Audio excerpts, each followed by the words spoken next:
Nelson Dellis is one of the most intriguing people I know. He was inspired to improve his memory after watching his grandmother's sad decline due to Alzheimer's. He now holds a number of memory records, including the U.S. international record for memorizing a deck of shuffled cards in 40.65 seconds, the U.S. international record for memorizing the most digits in 5 minutes, with 339 digits memorized, as well as the most names memorized in 15 minutes, 201 names. He's the four-time USA memory champion and currently ranks 26th in the world as a memory athlete. He's also a superb mountain climber with 2 attempts on Everest and summits on Alaska's Mount McKinley, amongst many other big mountains around the world. Nelson grew up in England, France, and the United States. He speaks both French and English as native languages. He attended high school in Florida and went on to major in physics and minor in mathematics at the University of Miami. He worked as a veterinary technician, and then, after earning a master's degree in computer science, he worked as a software developer. But now, with his shift into memory expertise, he's busy staying in mental shape for competition and teaching people around the world how they can improve their own memories. In fact, there's evidence that there are people out there with exceptional memory abilities who are not trained.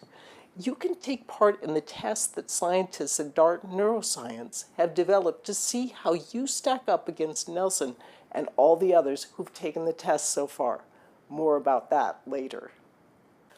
It's such a pleasure to be interviewing you here today, Nelson.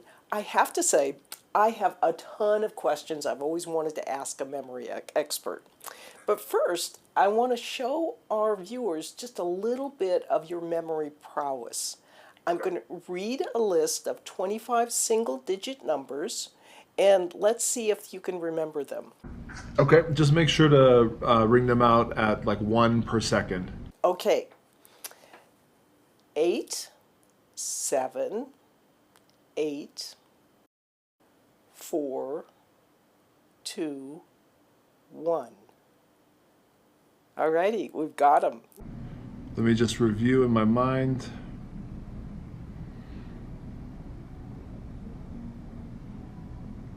Okay, all right, so starting from the beginning, it was 8, 7, 8, 3, 7, 1, 3, 8, 4, 4, 6, 0, 4, 8, 8, 6, 8, 7, 3, 9, 6, 2, 4, 2, 1.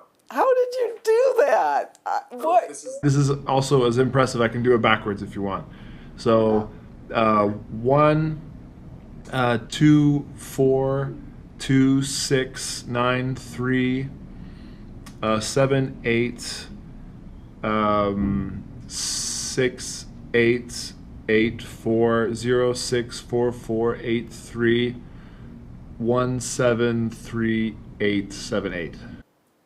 Oh my word. I'm really impressed. I wish I could do that. That's pretty amazing. Now, I understand that you developed this kind of expertise by using a memory system, that you're not a natural memory expert. Is that right? That's right. This is something that I taught myself many years ago. Before that, I just had an average memory, and I trained at using memory techniques and a lot of practice. And it's interesting, a lot of people just assume that I have a natural memory or I was born with it. So they're always surprised to hear that it's actually something trained. We're actually there are people looking for people who have those natural skills. And it's a point of interest to see if that exists out there. Well, can you tell us a little bit about the system that you use to remember numbers? How much practice do you have to put in every day to keep up with this kind of system? And is it the kind of thing that's useful or worthwhile for an ordinary person to do? Yeah, so keep in mind I'm training for competition, so I take it to the next level. It's my profession, it's my work, so I take it very seriously and spend hours a day training.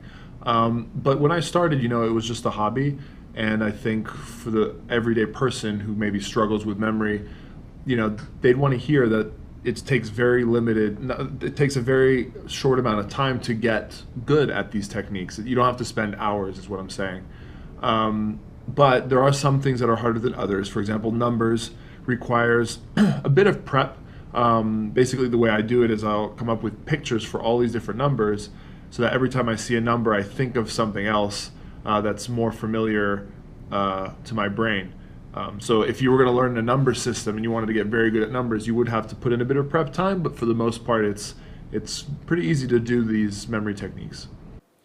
I like that. That sounds like it's something that's doable by normal human beings. Totally, yeah. But I'd like to shift now to something that I've always had a little bit of trouble with, and that's remembering names. What kind of techniques do you have for memorizing names?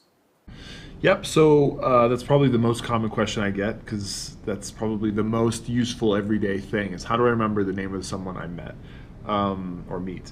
So the idea is, well, basically any memory technique involves two things in my opinion. One is visualization, so turning whatever you're trying to memorize into a picture, a mental picture that's filled with associations that mean something to you, right, to yourself. The second thing is to attach that image to some location. There are different ways you can do that. The most common is this thing called a memory palace, where you use a familiar place like your house and you attach these images to a bunch of different locations around a path in this place, your house. And the idea being is you remember your house, so it's easy to pick up where you left all of these things and you can remember things in order easier. For names, it's a bit different because people come in and out of your life, so you don't know where or how or if you should store a certain person. You may not ever see them again. So what happens is you use some distinguishing feature about them as the location to store the image for their name. So when I meet someone, I always ask, first I pay attention. That's kind of the first thing. Then I'm focusing in on something about their face or body or their composure, and whatever sticks out I go with. That's my location, that's my anchor. And then I ask for their name and I turn that name into whatever it reminds me of. It sometimes could be a friend who has the same name, a celebrity, a cartoon character. It could maybe be a name that sounds like an object, or it just could be something it feels like, or I break it down into smaller pieces and that reminds me of something. It's all a bit of practice.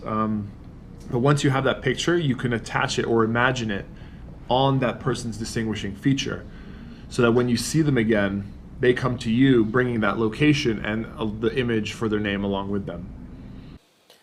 This is really helpful for me, but I have to admit my special difficulty is in memorizing names rapidly. For example, if I'm introduced to 5 people consecutively, I might get the name Mary and the name Miguel, but by the time they've gotten through all 5 names, I've forgotten the other 3 names. The real problem is I'm just not a quick thinker. So by the time I come up with some kind of memorable gimmick, I've already missed the other couple of names. Sure. So any advice for people like me? Yeah, and that's common. I mean, it's not easy to do that, what I just said, very quickly. I'm not even amazing at it. If you rapid fire 5 to 10 names at me, I may not get all of them. I need to take time and make those images memorable. So what I recommend in situations like that, because that happens a lot at parties where someone's like, hey, Joe, this is Bob, Steve, Agnes, whatever, right? And it's just this quick introduction and you're flustered and you barely remember anything. So what you do is go and talk to these people one by one and don't be afraid to ask for their name again. I mean, if they expect you to have to retain all of those names really fast, I mean, who can do that? So the key to remembering names is also not to be embarrassed to ask from the beginning, though. That's the key. You don't want to ask for their name, after 2 or 3 times having met them, right?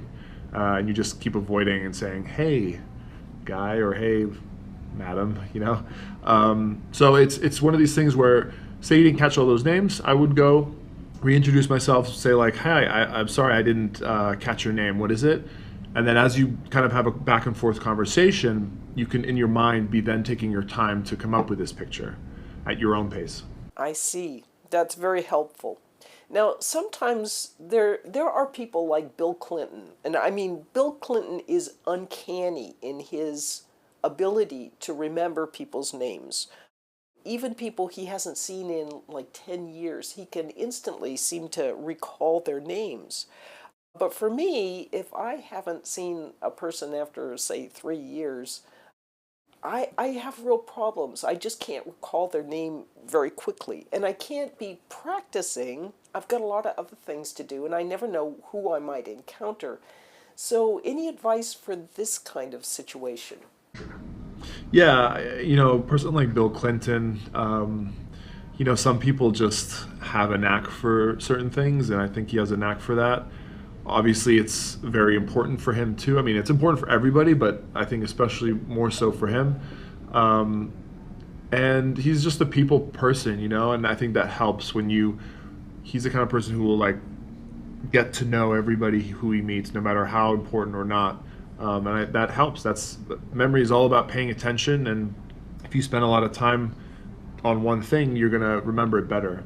Now, that's not to say that you don't give anything about the person you meet. That you care. Obviously, so do I. But we all work differently. And what I would recommend in those situations, and I do this because I'm not the best. I have to try and make the effort. So what I'll do is usually, for example, when I get business cards, I'll do the thing where I'm memorizing everybody's name, but then afterwards, I make sure to take their business cards, review, even write little notes on the cards themselves, just stuff that stuck out about this person. Oh, we had this conversation about Mount Everest. They were tall, had short hair. I really liked the way he smelled, or something like that. Just like stuff that was important to you and that comes out when you write it down, what you remember. And I keep a file of those, and I'll go through them every once in a while. It's actually a fun game to me because it reminds me of how many people I meet and how well I can remember them. And it becomes this game, and I think that makes it a lot more fun and easier to remember names. Memory is a key aspect of learning, but it often seems that becoming a memory expert involves learning a number of different kinds of systems, and all of these systems take a lot of practice, and they're only useful for specific types of memory, for example, cards or numbers or faces. Many of the learners in our course, however, they want to do things like memorize complex equations or problem-solving techniques.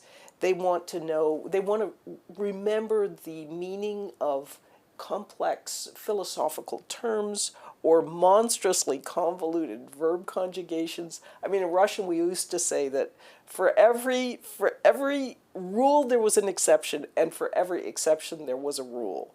So, what kind of advice do you have for memorizing difficult theoretical concepts that are outside the boundaries of the kinds of things that are ordinarily memorized? Right. Let me first say that in competitions we memorize specific things, cards, numbers, names, because there has to be a way that we can uniformly test everybody on the same level every year, right?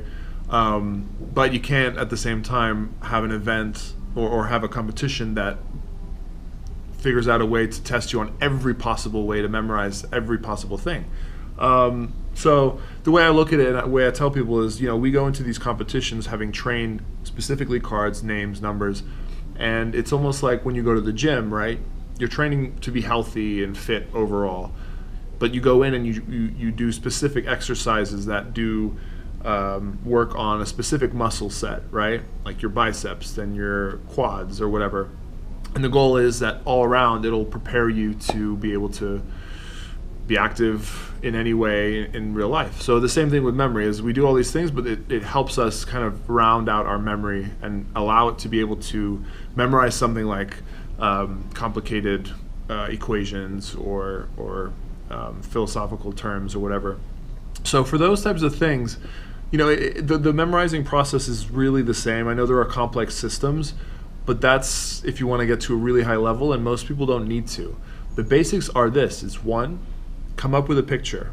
So if you're looking at equations or philosophical terms, you're going to approach it the same. How do I turn that complicated thing into a picture? And by picture, like I was saying with the names, it can be anything. It doesn't even have to do anything with what it actually is. I mean, you could be looking at an equation, and the symbols look like, a seahorse and a shovel. Doesn't matter. The point is you want to turn what's abstract and complicated into something that and your brain already has hardwired in its brain. Then afterwards you can insert meaning and understanding and all these things and comprehension. But the goal is come up with a picture. The second thing is to store it somewhere. Use, like I was saying, a memory palace, somewhere where you can access this information at will. But I think the tricky part, especially for this complicated things that you're mentioning, is coming up with the picture. And that takes a bit of practice, but we're all capable of it. We're very imaginative beings, and I think we can all come up with things on the fly if we really let ourselves. Well, let's switch focus a little bit now from equations to text. Let's say that you have a complex or simply a very long section of text that you want to memorize. For example, the lengthy text that's involved in questions on interviews. So I should point out that this kind of thing is especially difficult for me when I'm a little bit nervous on camera. Yeah, with text, it's difficult because there are a lot of words and a lot of little intricacies and filler words and well, if you're reading it and trying to remember it, just generally the idea of what's being said, that's okay. You can pick out keywords and memorize those, or the general phrases or concepts. If you're memorizing a speech word for word or a poem word for word, that's when those little words, obviously in between, of, and, or, so, those are important too. But they're two different kind of approaches. I mean, if you're just trying to memorize a text in general to know the points, it just becomes what I was saying before. Find these, maybe underline these key words, these key points, and now you've just reduced this text to a list of words or groups of words. And then that just becomes turning those into pictures and storing them in a memory palace. I see. So any advice for people who are getting a little bit older? How can they work to help keep up their memory skills? Yeah, there's a few things. One, I really try to stick to 4 kind of key dimensions of brain health. So at this point, what I like to promote is really brain health rather than memory techniques. Obviously, that's a part of it, but I just got into this because of my grandmother and Alzheimer's, and she had Alzheimer's, and I wanted to improve my brain health for the rest of my life. So what I do is, one, is keeping my brain active. So, not everybody wants to be a memory champion, but you can try to memorize things. If people give you numbers or you have groceries to get, try to memorize it. Don't write it down. Learn a new skill. There's so many things out there, and I'm sure so many people want to try new things and they say, oh, I can't do it, but try, right? These are the things that activate our brain and really get the juices going, and will keep your brain healthy. Secondly is being active, so physical activity. And you don't have to be weightlifting crazy amounts or sprinting or anything, but just being active is very good for the brain. Third is being social, so involving yourself with friends and family and your community has been shown to be very helpful for brain health. Not being in solitude and a recluse is helpful to be out with people. And then finally, and this is very important, especially as we age, is diet. The things we eat obviously impact our body and our brain. And one of the main things, and this I suggest this to anybody, because I do it every day, I take about 1,000 milligrams of DHA omega-3, and it's you might be familiar. It's what we might get if we ate salmon or fish, certain fish, fatty fish, or fish oil pills, right? But that's a very important part to my diet, and I believe that those are the keys to maintaining brain health, and that can be applied to at any age. I think all of these kinds of ideas are right in line with the things that we've been talking about in this course. So, do you have any last bit of suggestion for people to help improve their ability to learn and remember?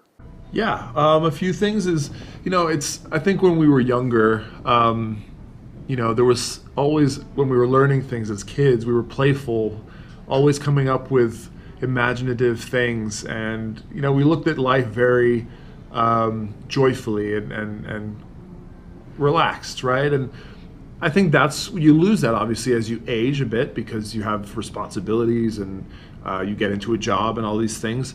But that's where memory really, I think, springs from is our kind of inner child, And it's nice to explore that at times. And I think to have a good memory, you need to kind of let go and explore that world a little more, being more creative and a bit silly, a bit fun, and you'll find your memory improves. That's one thing. The other thing is part of my mission is to try and get memory and understanding of memory and brain health to be something of the past, that we can all have healthy brains in the future. And I work with this company, Dart Neuroscience, and they have this awesome kind of research program where you can log in and take a little memory test. It spans over 2 days, but it's very short. And it's a memory game that people take. And what we're doing is trying to get as many people as possible to take it, millions if we can. And the goal is to try and find people who have just naturally good memories. Because people look at me and I've trained, that's one thing, but we really want to look at people who have this naturally, if that even exists. If they don't, that's also very enlightening. So one thing is to be playful and childish and try to tap into your inner memory. The other thing is to please participate in this, we call it the Extreme Memory Challenge, and people can log in. It's extremememorychallenge.com, and you'd be participating in a really great cause to hopefully end Alzheimer's or end cognitive impairments.